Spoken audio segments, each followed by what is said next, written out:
Hello दोस्तों, welcome to the daily brief, जहां हम मार्केट्स की सबसे बड़ी स्टोरीज और ट्रेंड्स को सिंप्लीफाई करते हैं। मैं हूं आपका होस्ट कशिश कपूर। आज है मंडे 2 और आज मैं आपके लिए दो बड़ी स्टोरीज लेकर आया हूं। आप हमें स्पॉटिफाई, एप्पल पॉडकास्ट या किसी भी प्लेटफॉर्म पर सुन सकते हो। और अगर आप पढ़ना पसंद करते हो तो हमारी नो स्पैम न्यूज़लेटर को सब्सक्राइब कर लीजिए फॉर अ क्विक रनडाउन। सभी लिंक्स आपको डिस्क्रिप्शन में मिल जाएंगे। तो चलिए शुरू करते हैं। सबसे पहले मैं बात करूंगा यूएस की, जहां 24/7 चलने वाला स्टॉक एक्सचेंज को सेटअप करने की बातें हो रही हैं। और फिर हम डिस्कस करेंगे आखिर क्यों गवर्नमेंट और आरबीआई एक दूसरे से लड़ रहे हैं इंटरेस्ट रेट्स के पीछे। आज के ऑनलाइन वर्ल्ड में आप ऑलमोस्ट 24/7 शॉपिंग कर सकते हैं, चाहे आइसक्रीम का एक टब हो या माइक्रोवेव अवन या मूवी टिकट्स। जो चाहिए जब चाहिए ऑर्डर कर लो। स्पेसिफिक बिजनेस आवर्स का कॉन्सेप्ट धीरे धीरे खत्म हो गया है, एक्सेप्ट स्टॉक मार्केट के केस में। पूरे वर्ल्ड में स्टॉक एक्सचेंजेस सिर्फ 6 to 8 आवर्स के लिए ओपन होते हैं। ये वो टाइम है जब आप अपने इन्वेस्टिंग या ट्रेडिंग का काम रैप अप कर सकते हो। अगर ये विंडो मिस कर दी तो अगली ट्रेडिंग डे का वेट करना पड़ता है। पर ये सब बदलने वाला है। यूएस में एसईसी ने एक नए स्टॉक एक्सचेंज को अप्रूव किया है, जिसमें एक खास फीचर है, राउंड द क्लॉक अवेलेबिलिटी। इसका नाम है 24 एक्सचेंज या 24x। 2025 से 24x तुम्हें स्टॉक्स ट्रेड करने देगा दिन में 23 घंटे और हफ्ते में 5 दिन। ये एक मैसिव शिफ्ट है। अगर ये एक्सपेरिमेंट सक्सेसफुल होता है तो दुनिया के बाकी एक्सचेंजेस भी ऐसे प्लान्स बना सकते हैं। लेकिन 24 आवर ट्रेडिंग का हमारे जैसे इन्वेस्टर्स और ट्रेडर्स के लिए क्या मतलब है? चलो समझते हैं कि ये हमारे ट्रेडिंग और इन्वेस्टिंग के तरीके को कैसे बदल सकता है। ये समझने के लिए कि कितना बड़ा चेंज है, पहले ये देखते हैं कि स्टॉक ट्रेडिंग अब तक किस तरह से काम करती आ रही है। 1600s में ट्रेडिंग वैसे नहीं होती थी जैसे आज करते हो, आराम से काउच पर बैठे हुए। पहले के स्टॉक एक्सचेंजेस जैसे एम्स्टरडैम और लंदन में फिजिकल जगह होती थी जहां ट्रेडर्स मिलते और स्टॉक एक्सचेंज करते थे। ये रेगुलर प्लेसेस ऑफ बिजनेस भी नहीं होते थे। For example, London stock exchange एक कॉफी शॉप में शुरू हुआ था। सब कुछ फिजिकल था, ना कोई एप्स ना कोई स्क्रीन्स, बस लोग एक दूसरे के साथ चिल्ला चिल्ला कर प्राइस सेट करते थे। इस वजह से ट्रेडिंग आवर्स लिमिटेड रहते थे। हर किसी को फिजिकली प्रेजेंट होना पड़ता था। ये लेगेसी अब तक चली आ रही है। जब तक न्यूयॉर्क स्टॉक एक्सचेंज जैसे मॉडर्न मार्केट्स आए तब भी ये फिक्स्ड आवर्स का कॉन्सेप्ट लगा रहा। और आज भी काफी मार्केट्स 9:30 AM से 4 PM लोकल टाइम तक ही ऑपरेट करते हैं। आफ्टर आवर्स ट्रेडिंग एक नया वर्कअराउंड है, लेकिन अब तक मेन स्ट्रीम नहीं हुआ है। पर अब हम टेक्नोलॉजी के जमाने में हैं। अब ट्रेड्स मिली सेकेंड में इलेक्ट्रॉनिकली होती हैं, लेकिन फिर भी हम उस शेड्यूल को फॉलो करते हैं जो फिजिकल प्रेजेंस के लिए डिजाइन किया गया था। एक 24 आवर एक्सचेंज का कॉन्सेप्ट बिजनेस प्रैक्टिसेस को बस उस लेवल पर लेकर जा रहा है जो टेक्नोलॉजी ऑलरेडी अलाउ करती है। अब आफ्टर आवर्स ट्रेडिंग एक नई बात नहीं है। प्लेटफॉर्म्स जैसे कि रॉबिनहुड और इंटरैक्टिव ब्रोकर्स ऑलरेडी ऐसे फीचर देते हैं। ये ECNs यानी कि इलेक्ट्रॉनिक कम्युनिकेशन नेटवर्क्स के थ्रू होता है, लेकिन ये ऑफिशियल स्टॉक मार्केट जैसा नहीं है। इसमें काफी रिस्ट्रिक्शंस होती हैं, जैसे कौन से स्टॉक्स ट्रेड हो सकते हैं और किस टाइप के ऑर्डर्स प्लेस हो सकते हैं। लिक्विडिटी भी कम होती है और ट्रेड्स रेगुलर आवर्स के कंपैरिजन में स्मूथली नहीं होती। प्राइसेस कभी कभी रैंडमली जंप करते हैं। एक रियल 24 आवर स्टॉक एक्सचेंज ये सभी प्रॉब्लम्स को सॉल्व कर सकता है। एक मेजर एडवांटेज है कन्वीनियंस। ग्लोबल इन्वेस्टर्स के लिए यूएस स्टॉक्स एक्सेस करना अब आसान हो जाएगा। इमेजिन कीजिए आप एशिया या यूरोप में हो और यूएस स्टॉक्स ट्रेड करना चाहते हो। अभी के लिए आपको या तो यूएस मार्केट खुलने का वेट करना पड़ेगा या आफ्टर आवर्स सेशन में लिमिटेड ऑप्शन के साथ काम चलाना पड़ेगा। पर 24 आवर एक्सचेंज के साथ आप रियल टाइम ट्रेड कर सकते हो, न्यूज और इवेंट्स पर तुरंत रिएक्ट कर सकते हो। सिर्फ ग्लोबल इन्वेस्टर्स के लिए ही नहीं बल्कि लोकल ट्रेडर्स के लिए भी काफी फायदा होगा। जैसे मान लो एक बड़ी कंपनी अपने अर्निंग्स का अनाउंसमेंट रेगुलर मार्केट आवर्स के बाद करे। आज के सिनेरियो में ट्रेडर्स को अगले दिन सुबह तक वेट करना पड़ता है, लेकिन 24 आवर ट्रेडिंग में वो तुरंत रिएक्ट कर सकते हैं। क्रिप्टो करेंसीज का एग्जाम्पल ही ले लो, ये ऑलरेडी 24/7 ट्रेड होती हैं। आप कभी भी बिटकॉइन या इथीरियम खरीद सकते हो। करेंसी मार्केट्स भी ऐसे ही काम करती हैं। इक्विटी मार्केट बस अब कैचअप कर रही है, पर कन्वीनियंस के साथ साथ कुछ चैलेंजेस भी आते हैं। लिक्विडिटी और वॉलेटिलिटी के बारे में हमें जरूर सोचना पड़ेगा। यहाँ ये दो फैक्टर्स डिसाइड करते हैं कि मार्केट स्मूथली चलेगा या नहीं और ट्रेडिंग रिस्की होगी या नहीं। पहले देखते हैं कि इस डिसीजन का लिक्विडिटी पे क्या इंपैक्ट होगा। लिक्विडिटी का मतलब होता है कि क्या आप कुछ बाय या सेल कर सकते हो बिना प्राइस को चेंज किए। अगर ज्यादा बायर्स और सेलर्स हैं तो ट्रेडिंग आसान होती है। यहाँ दो पॉसिबिलिटीज हैं। सबसे पहले, लोग ज्यादा ट्रेड करेंगे अगर मार्केट ज्यादा देर तक ओपन रहेंगे, और दूसरा, ट्रेडिंग एक्टिविटी 23 आवर्स में स्प्रेड हो जाएगी। लिक्विडिटी जिस वजह से अनइवन हो जाएगी। जैसे यूएस के middle of the night hours में एक्टिविटी कम हो सकती है क्योंकि ज्यादातर ट्रेडर्स सो रहे होंगे। रियलिटी में दोनों का मिक्स हो सकता है।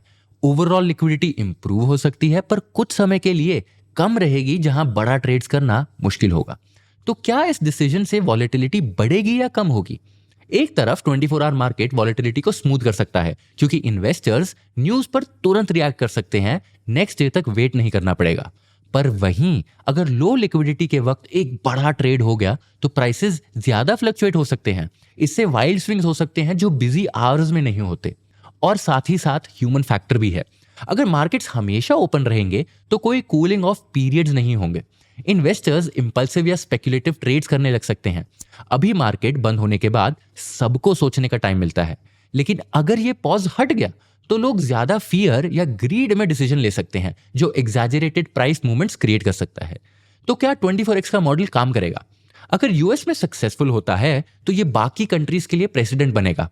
शायद इंडिया फुली 24/7 मार्केट ओपन ना करे, पर एक्सटेंडेड ट्रेडिंग आवर्स जैसे चेंजेस को ला सकता है। अभी के लिए हमें यह देखना है कि एक्सपेरिमेंट कैसे अनफोल्ड होता है। क्या पता एक दिन आप भी इंडियन स्टॉक्स रात को 12 बजे ट्रेड कर रहे हो। आइए अब अगली स्टोरी पर आते हैं। जरा इमेजिन करो, आप अपनी पहली कार लेने की प्लानिंग कर रहे हो या एक छोटा बिजनेस शुरू करना चाहते हो, पर सब कुछ अटक गया है। इसका कारण, चाहे जितना ढूंढो सही फाइनेंसिंग मिल ही नहीं रही जो आपके इन्वेस्टमेंट्स को लॉजिकल बनाए। जो इंटरेस्ट देना पड़ेगा वो आपके इन्वेस्टमेंट के रिटर्न से काफी ज्यादा होगा, और इसी वजह से आपको अपना प्लान डिले करना पड़ता है। यही सिचुएशन आज पूरे देश में चल रही है। इंडिया की इकोनॉमिक ट्रैजेक्टरी भी ऐसे ही शेप हो रही है। काफी क्वार्टर्स तक स्ट्रॉन्ग ग्रोथ के बाद अब इंडिया की इकोनॉमी एक शार्प स्लोडाउन देख रही है। शायद इसीलिए गवर्नमेंट के की मिनिस्टर्स जैसे कि फाइनेंस मिनिस्टर निर्मला सीतारमन और कॉमर्स मिनिस्टर पीयूष गोयल एक कॉमन थीम पर पब्लिक स्टेटमेंट्स दे रहे हैं। वो कह रहे हैं reserve bank of India RBI को इंटरेस्ट रेट्स कम करने चाहिए ताकि बोरोइंग सस्ती हो जाए। लेकिन आरबीआई इस एडवाइस को सुनने के मूड में नहीं लग रही। दिसंबर 6 को होने वाली पॉलिसी मीटिंग में ये इशू डिस्कस जरूर होगा, पर इकोनॉमिस्ट्स एक्सपेक्ट करते हैं कि आरबीआई रेट्स वही रखेगा जहां है, कम से कम फरवरी तक। गवर्नर शक्तिकांत दास इन्फ्लेशन के ऊपर काफी हॉकिश स्टांस ले रहे हैं और लगता नहीं कि वो अभी रिलैक्स करेंगे। पर आरबीआई और गवर्नमेंट के बीच ये स्टैंड ऑफ क्यों है और इसका इंपॉर्टेंस क्या है इकोनॉमी के लिए? पहले गवर्नमेंट के पर्सपेक्टिव से देखते हैं। लास्ट ईयर इंडिया की इकोनॉमी काफी फास्ट ग्रो हुई थी, 8% से ज्यादा। ये ग्लोबल इकोनॉमी के सबड्यूड पेस के कंपैरिजन में एक अनोमली थी, लेकिन अब चीजें स्लो हो गई हैं। इस फ्राइडे इवनिंग ही एक शॉकिंग न्यूज मिली इकोनॉमी के बारे में। सितंबर क्वार्टर में इंडिया की जीडीपी ग्रोथ सिर्फ 5.4% थी, जो पिछले 7 क्वार्टर्स का स्लोएस्ट है। ये स्लो डाउन लोगों के एवरीडे स्पेंडिंग में भी दिख रहा है। प्राइवेट कंजम्पशन जो इकोनॉमी का 60% पार्ट है, रीसेंट मंथ्स में काफी कम हुआ है।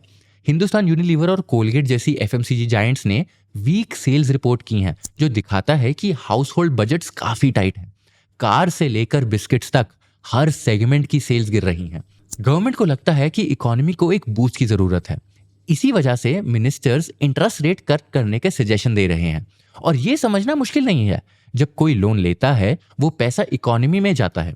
जब वो पैसा खर्च या इन्वेस्ट होता है तो वो किसी और की इनकम बन जाती है। और अगर हाई इंटरेस्ट रेट्स की वजह से लोग लोन नहीं लेते तो वो पैसा इकोनॉमी से दूर हो जाता है। लोअर इंटरेस्ट रेट्स बोरोअर्स के लिए एक्सपेंस भी कम करते हैं। फॉर एग्जाम्पल, एक मिड साइज कंपनी अगर 10 करोड़ का लोन लेती है फैक्ट्री सेटअप करने के लिए, तो 10% इंटरेस्ट रेट पर उसे 1 करोड़ हर साल सिर्फ इंटरेस्ट देना पड़ेगा। अगर यही रेट 7% हो जाए तो उनका एनुअल इंटरेस्ट कॉस्ट 70 लाख हो जाएगा, जो 30 लाख की बचत करेगा। यही पैसा नए वर्कर्स को हायर करने या ऑपरेशंस को बेटर करने में लग सकता है, और ये एक्स्ट्रा पैसा इकोनॉमी को बूस्ट भी दे सकता है। लेकिन आरबीआई इसको अलग तरीके से देखता है। एक्स्ट्रा पैसा इकोनॉमिक ग्रोथ को बूस्ट तो जरूर करेगा, पर इन्फ्लेशन भी बढ़ाता है। 2021 में इंटरेस्ट रेट्स काफी लो थे। आरबीआई ने कोविड-19 के टाइम पर रेट्स कट किए थे ताकि इकोनॉमी को बूस्ट मिल सके, पर इसका एक अनइंटेंडेड इंपैक्ट हुआ। जब पैसा इकोनॉमी में ज्यादा तेजी से आया पर बेचने के लिए चीजें लिमिटेड थी, तो इन्फ्लेशन बहुत बढ़ गया। आरबीआई का मेन काम इन्फ्लेशन से लड़ना है।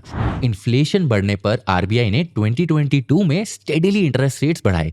लोन्स लेना मुश्किल कर दिया। रेपो रेट जो बोरोइंग कॉस्ट डिसाइड करता है 6.5% तक पहुंच गया, जो काफी हाई था। तब से आरबीआई ने रेट्स लोअर नहीं किए। इस डिसीजन से लिमिटेड सक्सेस मिली है। हायर रेट्स के काफी महीने बाद इन्फ्लेशन आरबीआई के 2 to 6% के टॉलरेंस बैंड में वापस आ गया, पर अभी भी कंट्रोल में नहीं है। फूड प्राइसेस काफी हाई हैं और अक्टूबर में ओवरऑल इन्फ्लेशन 6% से ऊपर चला गया। अब अगर इंटरेस्ट रेट्स लोअर किए गए तो इन्फ्लेशन और भी बढ़ सकता है। अगर लोन्स चीप हो गए तो ज्यादा लोग बोरो और स्पेंड करेंगे और ये एक्स्ट्रा डिमांड प्राइसेस को और ऊपर ले जा सकती है। ये उन्हीं हाउस होल्ड्स को हर्ट करेगा जिनको गवर्नमेंट हेल्प करना चाहती है। तो सही कौन है, ये जवाब देना काफी मुश्किल है। बहुत सारे थ्योरेटिकल फैक्टर्स हैं। एक स्पेसिफिक डिसएग्रीमेंट ये भी है कि क्या मॉनेटरी पॉलिसी फूड इन्फ्लेशन को कंट्रोल कर भी सकती है या नहीं। दोनों साइड सही हो सकते हैं। अगर आज गलत डिसीजन लिया तो इसका इम्पैक्ट तुरंत तो नहीं पता चलेगा। शायद 2025 तक इन्फ्लेशन बहुत हाई हो जाए या ग्रोथ स्टैग्नेट करे, तभी पता चलेगा कि आज का डिसीजन सही था या नहीं। गवर्नमेंट और सेंट्रल बैंक के बीच ये टसल कोई नई बात नहीं है। यूएस में 2018 में डोनाल्ड ट्रंप ने US Fed chair Jerome Powell को फायर करने की धमकी दी थी क्योंकि वो रेट्स नहीं गिराना चाहते थे। 2021 में भी टर्की के प्रेसिडेंट ने रेट कट अपोज करने के लिए 3 पॉलिसी मेकर्स को डायरेक्ट फायर कर दिया। गवर्नमेंट और आरबीआई के रोल्स अलग हैं। इलेक्टेड गवर्नमेंट को पब्लिक को जवाब देना होता है, इसीलिए उनका फोकस शॉर्ट टर्म इंपैक्ट पर होता है। जब पैसा इकोनॉमी में आता है तो लोगों की जिंदगी थोड़े समय के लिए बेटर लगती है। इकोनॉमी बॉयंट होती है, बिजनेस प्रॉफिट्स बढ़ते हैं और जॉब्स भी क्रिएट होती हैं। रेट कट्स नेचुरली एक गवर्नमेंट के लिए अट्रैक्टिव होते हैं। आरबीआई का रोल है लॉन्ग टर्म सोचना और गवर्नमेंट के इंस्टेंट रिजल्ट्स के साथ बैलेंस में काम करना। आरबीआई को अनपॉपुलर डिसीजंस लेने के लिए ही बनाया गया है। 2016 के रिफॉर्म्स के बाद इन्फ्लेशन कंट्रोल आरबीआई का मेन काम बन गया है और उसके गवर्नेंस स्ट्रक्चर को इस तरीके से सेट किया गया है कि फाइनेंस मिनिस्ट्री भी उसे फोर्स नहीं कर सकती। तो जब गवर्नमेंट और आरबीआई के बीच स्टैंड ऑफ देखते हो, एक चीज जरूर याद रखना, ये सिस्टम इसी तरीके से काम करने के लिए डिजाइन किया गया है। तो आइए अब कुछ टिडबिट्स पर आते हैं। सबसे पहले महिंद्रा के नए ईवी मॉडल्स BE6E और XEV9E फास्ट चार्जिंग और XUV 400 से बेटर परफॉर्मेंस का प्रॉमिस करते हैं, पर इंडिया की इनएडिक्वेट ईवी इंफ्रास्ट्रक्चर की वजह से चैलेंजेस का सामना कर सकते हैं। ईवीज अभी M&M की कैपेसिटी का सिर्फ 10% हिस्सा है। इन्वेस्टर स्केप्टिसिज्म और वीक डिमांड अडॉप्शन स्केल करने में प्रॉब्लम क्रिएट कर सकते हैं। आगे एयरपोर्ट्स अथॉरिटी ऑफ इंडिया या AAI 150 स्मॉल एयरपोर्ट्स को मॉडर्नाइज कर रही है, जिससे फार्मास्यूटिकल्स, पेरिशेबल्स और एग्री गुड्स के लिए कार्गो कैपेसिटी बढ़ेगी। डोमेस्टिक कार्गो का 7 to 9% और इंटरनेशनल कार्गो का 11 to 13% ग्रोथ प्रोजेक्शन है। ये इनिशिएटिव इंडिया को ग्लोबल ट्रेड लॉजिस्टिक्स में एक स्ट्रॉन्ग पोजीशन दे सकता है। अगले टिडबिट के लिए मिड कैप आईटी फर्म्स जैसे कि LTI माइंडट्री, कोफोर्ज और Sonata software aggressive revenue milestones target कर रही हैं, लेकिन मैक्रो अनसर्टेनिटीज और AI स्ट्रैटेजीज पर हैवी रिलायंस की वजह से इन्वेस्टर्स काफी कॉशियस हैं। एग्जीक्यूशन और शॉर्ट टर्म क्लैरिटी ये डिसाइड करेगी कि ये बोल्ड एम्बिशंस वायबल हैं या नहीं। अगली टिडबिट के लिए विंजो गेम्स के प्ले स्टोर से एक्सक्लूजन की कंप्लेंट के कारण CCI अब गूगल के अगेंस्ट अनफेयर प्रैक्टिसेस की इन्वेस्टिगेशन कर रहा है। ये प्रोब्स फाइन्स या पॉलिसी चेंजेस की तरफ ले जा सकता है, जो इंडिया की गेमिंग और ऐप इकोसिस्टम को रिशेप कर सकता है। और फाइनली इंडिया के टॉप स्टील मेकर्स अपनी कैपेसिटी FY27 तक 30 MTPA से बढ़ाना चाहते हैं, पर ये राइजिंग डेट का सामना कर रहे हैं, जिसकी वजह से लेवरेज 5 ईयर हाई तक पहुंच रहा है। प्रॉफिटेबिलिटी प्रेशर में जरूर है, पर स्ट्रॉन्ग लिक्विडिटी और long term growth plans financial health को मैनेजेबल बना रहे हैं। यह था आज का द डेली ब्रीफ। मैं हूं कशिश कपूर और अब मैं आपको मिलूंगा अगले एपिसोड में।